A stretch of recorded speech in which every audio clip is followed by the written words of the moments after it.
Welcome back, FE12 Lunatic-Reverse 0% Growth Chapter 20X. This chapter is infamous for its poor design, and it's easy to see why. It's the second of two Fog of War maps in this game, with many berserkers who will crit you out of nowhere and end the attempt with nothing you can do. There's also a bunch of longbow snipers that can hit and quite possibly crit you without even revealing themselves in the fog. Further, we're only allowed 7 units, so there really isn't any question about who we're bringing. And note that Cord had to go back to Bishop because he's not quite at A rank yet as a sorcerer, and Fortify is the flavor of the day. We're taking 2 from our stockpile of luck bonds. Xane uses his right away in preparations, but Katarina needs to hold on to hers for a bit. We need to forge +2 might onto an Armorslayer, and I'll throw another 10 hit on it as well. I won't have time to talk about this Armorslayer during the map, so I'll just say that the 10 hit raises our cumulative success chance of killing 3 generals from 37% to 68%. It's enormous. I named this forge Karla because it's a sword, and it's stupid, and I wish I didn't have to work it into the route. Out of the gate, we need to shift everyone to the left slightly to avoid a couple berserkers hidden in the fog to our right. And watch Pala's movement here. As she passes by, she reveals the tile across the wall where the longbow sniper is going to be standing, but this fog does not work the same as in 13X.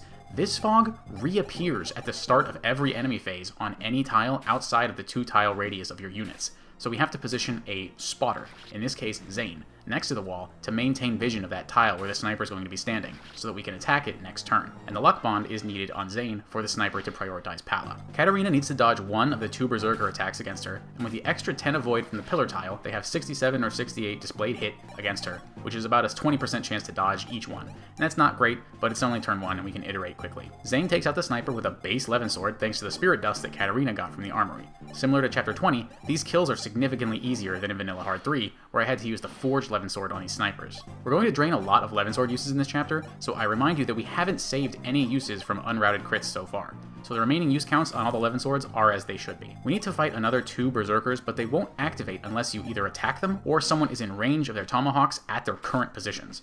So we offer up Xane to satisfy the second requirement, but rather than dodging this time, we're using the luck scam, as bond items are independent of Xane's transformation. So Katarina currently has lower luck, and is chosen as the first target. The second berserker can't reach Katarina, so that's another problem solved. Note that you can run the same luck scam on the first 2 berserkers if you're willing to play 1 turn slower, and that would remove the only dodge of the chapter. Same setup here as turn 1. Pala draws aggro while Xane provides vision. The Draco Shield routing over the course of this run was mostly intuitive, but this is why I absolutely could not ever give another Draco Shield to Pala instead of Katarina. These AI decisions are on a razor's edge, and so I needed them all to have the same defense so that I can control the AI decisions with the luck bonds.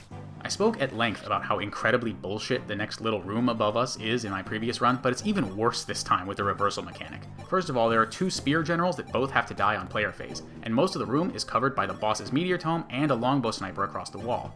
Further, even the tiles that are safe from those enemies are still exposed to a different longbow sniper and a tomahawk berserker.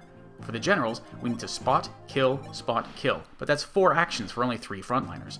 Well, we can solve that by positioning Pala so that Xane's transformation spots the first general. But see, the only way to dance Xane now is if the unit he imitated moves out of the way, so that unit has to be the first general killer.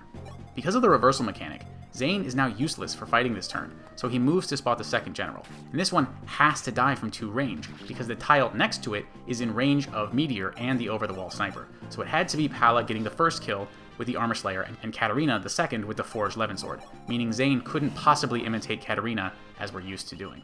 I said that Xane's luck bond was drawing sniper aggro to Pala on 2 previous pulls, but it's actually only necessary in the 70% chance where the sniper rolls 25 skill. If on the other hand the sniper rolls 26 skill, then even without a luck bond, as is Katarina's case right now, the sniper will still pick Pala, who is out of range of this berserker, and so he's going to choose to die to Katarina exactly because Xane has a luck bond and Katarina doesn't.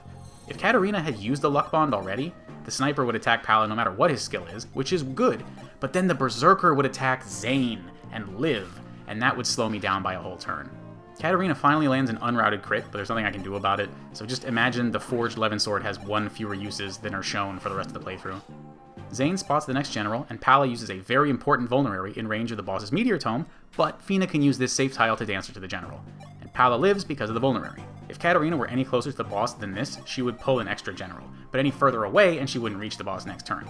These requirements necessarily put her in range of a longbow sniper across the wall, which is why she finally uses her luck bond to maintain Pala as the meteor target. We are going to pull 1 general though with Xane, and this guy quite mercifully doesn't have a spear like the others, and thus he can't kill Pala.